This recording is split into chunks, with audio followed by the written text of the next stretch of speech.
मेरा नाम राघव है। मैं मथुरा का रहने वाला हूँ, जहाँ हमारा पुराना घर गलियों के बीच बसा है। मेरा बड़ा भाई विक्रम दिल्ली में नौकरी करता है और उसकी शादी रेशमा भाभी से हुई थी। भाभी का जलवा ऐसा था कि गली के मर्दों उनकी एक झलक पाने को तरसते थे। गोरी चमड़ी, काले घने बाल और वो कटीली कमर जो साड़ी में लहराती थी। उनकी हर अदा में एक नशा था। मैं उनका देवर था, लेकिन सच कहूँ उनके सामने दिल की धड़कनें बेकाबू हो जाती थी। जब भाभी पहली बार घर आई, मैं छत पर लेटा था। वो लाल साड़ी में नीचे आंगन में खड़ी थी। हवा चल रही थी और उनका पल्लू बार बार उड़कर उनकी नाजुक कमर को नांगा कर रहा था। मैंने नीचे झाँका और मजाक में कहा, भाभी ये पल्लू तो आपकी इज्जत की दुश्मन बन रहा है। वो ऊपर देखकर हंसी और बोली, देवर जी, मेरे इज्जत का ध्यान रखना तेरा काम है या बस यूं ही ताकते रहोगे। उनकी आवाज़ में एक चुलबुली ठसक थी और उनकी आंखों में चमक ने मेरी सीने में आग सी लगा दी। एक दिन माँ पिताजी मंदिर गए थे और भैया दिल्ली में। घर में सिर्फ मैं और भाभी थे। भाभी रसोई में थी और बोर होकर उनके पास चला गया। वो आटा गूंथ रही थी और उनकी चूड़ियाँ खनक रही थी। उनकी साड़ी का आंचल थोड़ा सरक गया था और पसीने से भीगी उनकी कमर चमक रही थी।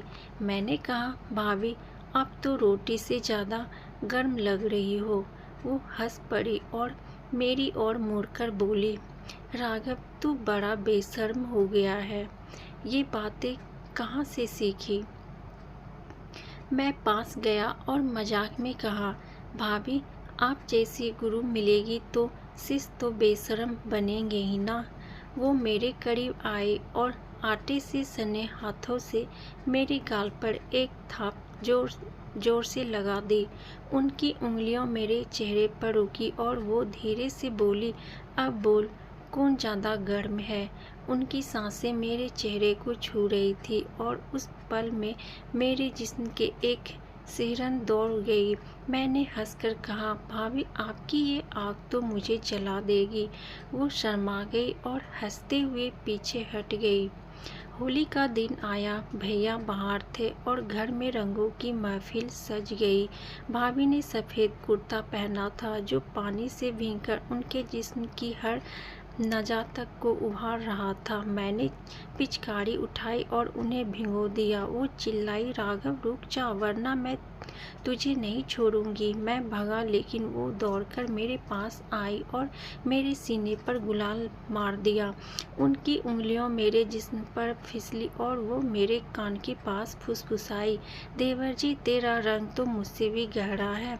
मैंने उनके हाथ पकड़ कर और कहा, भाभी ये रंग तो बस बहाना है, असली आग तो आपकी नज़रों में है। वो हंसी और मेरे सीने पर हल्का सा धक्का देकर बोली, बड़ा आया आग वाला, अभी तो मुझे ठंडा करना पड़ेगा। फिर वो बाल्टी से पानी उठाकर मेरे ऊपर डाल दी।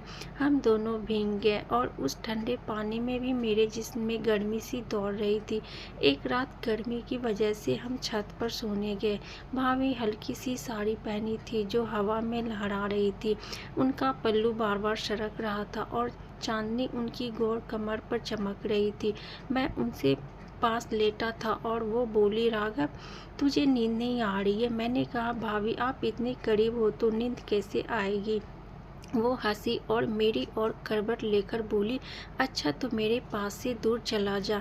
मैंने मजाक में कहा, दूर जाऊंगा तो आपकी ये मस्तानी अदा कौन देखेगा? वो मेरे करीब सरकी और धीरे से बोली, तो देख लो, कितना देखना है। उनकी सांसें मेरे चेहरे पे पड़ रही थी और उनकी आंखों में एक चमक थी जो मुझे पागल कर रही थी। मैंने कहा, भाभी आपकी ये बातें मेरे दिल में आग लगा रही है। वो शर्माई और बोली, तू बुझा ले देवर जी। उस रात हमारी बातें एक सच्ची सी मिठास लिए हुए आगे बढ़ी, लेकिन हम दोनों ने वह कभी पार नहीं की। बाजार का रोमांस। एक दिन भाभी ने कहा, राघव मेरे साथ बाजार चल। हम स्कूटी पर निकले। भाभी मेरे पीछे बैठी थी और उनकी कमर मेरे हाथों को छू रही थी। रास्ते में एक झटका लगा और वो मेरे और करीब आ गई। उनकी सांसें मेरे कंधे पे महसूस हुई और बोली, देवर जी धीरे चला वरना मैं गिर जाऊंगी। मैंने कहा, भाभी आप गिरोगी, मैं थाम लूँगा। वो हंसी और मेरे कान के पास फुसफुसाई, थाम लेगा या बस बातें बनाएगा। उनकी वो गर्म सांस और नज़दीकी मेरे लिए नशे से कम नहीं थी। बाजार में भाभी ने एक साड़ी पसंद की और मुझे दिखाते हुए बोली, राघव ये कैसी लग रही है मुझ पर।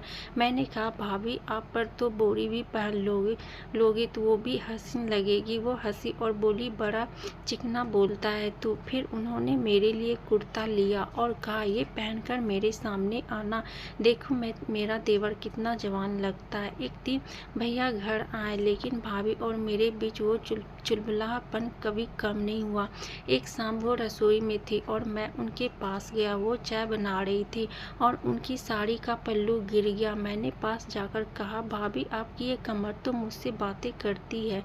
वो पलटी और मेरी आंखों देखकर बोली, राघव तू बड़ा बदमाश हो गया। फिर वो मेरे करीब आई और धीरे से मेरे सीने पे उंगली फेरते हुए बोली, लेकिन ये बदमाशी मुझे अच्छी लगती है। उस पर मैं मेरे जिस्म की बिजली सी दौड़ गई लेकिन तभी भैया की आवाज़ आई और हम दोनों हंसते हुए अलग हो गए। निष्कर्ष, भाभी और मेरे बीच का ये खेल एक अनकही आग की तरह था। उनकी हर अदा, हर बात और वो नज़दीकी मुझे बेकरार करती थी, लेकिन हम दोनों जानते थे कि ये सिर्फ एक मस्ती थी, एक ऐसा नशा जो दिल को छूता था पर हदें नहीं लांघता था। भाभी मेरे लिए वो सपना थे जो हकीकत में कभी पूरा नहीं हो सकता था और शायद यही उस रिश्ते की खूबसूरती थी।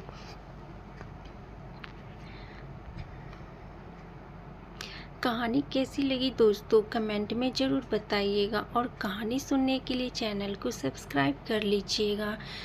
एक ऐसे ही मज़ेदार कहानी के साथ मिलती हूँ, तब तक के लिए जय हिंद, जय भारत।